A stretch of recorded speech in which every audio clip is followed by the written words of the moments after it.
नमस्कार दोस्तों, क्या आपने कभी सोचा है, क्या द्रौपदी सच में कर्ण के अंतिम संस्कार पर हंसी थी? क्या यह हंसी अपमान की थी, भाग्य की थी, या किसी अधूरे प्रेम की थी? और सबसे बड़ा सवाल, परशुराम जैसे देव आशी ने द्रौपदी को श्राप क्यों दिया? जब कर्ण का अंतिम संस्कार हुआ तो वहां 3 लोगों की आत्मा रोई थी। एक हंस पड़ी थी और एक महायोगी, एक परम प्रतिभाशाली ब्रह्मर्षि क्रोध में लाल हो उठा था। वह कोई और नहीं, भगवान परशुराम थे, कर्ण के गुरु, उस महादानी योद्धा के सबसे प्रिय आचार्य।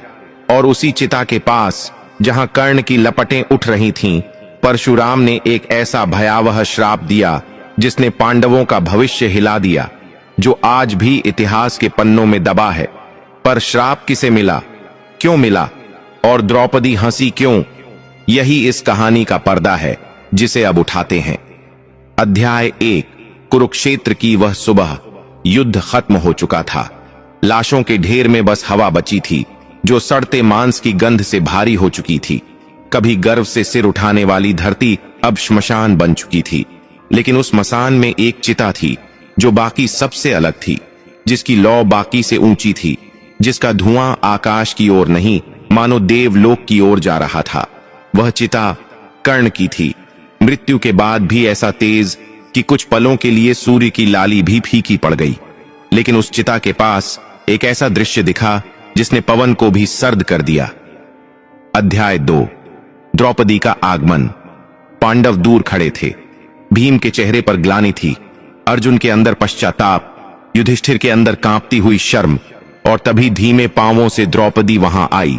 उसका चेहरा गुस्सा, दर्द, तिरस्कार, या कोई ऐसा भाव जो देवताओं की नजर से भी छिप जाए, कुछ समझ ही नहीं आता। वह आग को देखती रही, कुछ मिनट, कुछ क्षण, फिर अचानक उसके चेहरे पर एक बहुत हल्की, बहुत क्षण भर की मुस्कान उभरी। बस एक क्षण, जितना समय एक चिंगारी को जन्म लेने में लगता है, लेकिन वही क्षण इतिहास को बदल गया। अध्याय 3। परशुराम का प्रकोप। उस समय वहां कोई और नहीं था सिवाय एक तेजस्वी साधु के। नीलवर्ण शरीर शरद रथु की तरह शांत, पर भीतर से तूफान समेटे, त्रेता से द्वापर तक युगों का भार ढोते हुए भगवान परशुराम।